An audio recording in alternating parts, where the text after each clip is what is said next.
हम हैं अभी नदी के किनारे पर। यह सनातन संस्कृति है, हमारी गौरवशाली परंपरा है। हमारे वेद भगवान स्वयं कहते हैं, उपहरे गिरीणाम संगमे च नदीनाम धिया विप्रो अजायत। यानी जितनी भी हमारी जो संस्कृति है, वैदिक सभ्यता है, जो विकास की जो पराकाष्ठा है, उसके लिए कहा कि ये जो गिरियां हैं, पीछे जो पर्वत श्रृंखलाएं हैं, उपहरे गिरिनाम, और उसके संगमे च नदी नाम, ये नदियों के जो संगम है, वहां पर विद्वज्जन यानी बौद्धिक क्षमता का प्रादुर्भाव या उद्गम होता है या हुआ है। दोनों अर्थ में हम बात कर सकते हैं। इसलिए प्राचीन सभ्यता को यदि हम खोजते हैं तो आप पाएंगे, चाहे वह हमारी जो इंडस वैली यानी जो सिंधु सभ्यता है, फिर सरस्वती सभ्यता है, फिर आप आएंगे इधर गंगा वैली की जो गंगा सभ्यता संस्कृति है। हमारे बड़े से बड़े जो शहर है वह किसी न किसी पवित्र गंगा के किनारे पर, और ऋषि महर्षि तो हिमालय के तलहटी पर और गंगा के किनारे पर ही वह जो है साधना किया करते थे। और ये एक अद्भुत संगम है, क्योंकि आज हम देवप्रयाग से प्रातः काल निकले हैं, तो हमने कहा 9:15 बजे हैं, हम आप लोगों से रूबरू रहें। तो यह मार्ग में यह एक नदी है, यह गंगा नहीं है, गंगा की सहायक नदी है। यह इधर हिमालय से ही आती है बह करके। इसको देखो, आप देख सकते हैं कितनी सुंदर काई जमी है, और दूर दूर तक यह जंगल है। यह बहुत अद्भुत है। तो ये आप जल स्रोत अथाह जल राशि है, क्योंकि ये नदी का प्रवाह हमको सच में बहुत बड़ी शिक्षा देता है।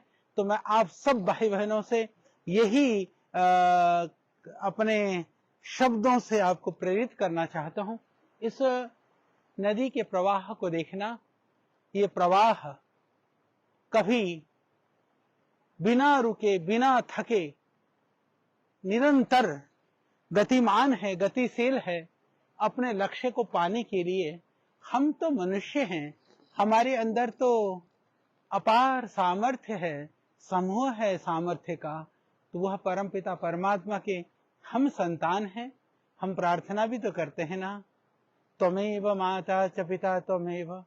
तो जब वह परमात्मा हमारा सर्वस्व है, उसकी शक्ति हमारे अंदर कार्य कर रही है, तो हमें भयभीत होने की या हमें कहीं पर रुकने की या किसी लक्ष्य से पलायन करके छोड़ करके भागने की कोई आवश्यकता नहीं है। क्योंकि हम बहुत सारे कवियों से, हमारी परंपराओं से भी हम सुनते रहते हैं कि उस पथिक की पथ कुशलता क्या, जिस पथ पर विखरे शूल न हो, उस नाविक की धैर्य परीक्षा ही क्या, जब धारा ही प्रतिकूल न हो। सच में प्रतिकूलता में देखिए, जल का स्रोत उधर जा रहा है, हम इस तरफ आ रहे हैं, तो थोड़ा सा तो संघर्ष करना पड़ेगा ना। पर संघर्ष से जो मिलेगा, संघर्ष जो आप प्राप्त करेंगे, वह सच में वह अद्भुत होगा, वह बहुत ही आनंददायक होगा, और वह बहुत मीठा होगा, और वह चिरस्थायी भी होगा। तो आइए इस गंगा के इस पवित्र धारा से हम यूं ही जीवन की पवित्रता, निर्मलता के साथ में, दिव्यता के साथ में, भव्यता के साथ में, आनंद के साथ में इस जीवन को, इस जीवन यात्रा को, इस जीवन नैया को हम पार कर सकें, पार लगा सकें।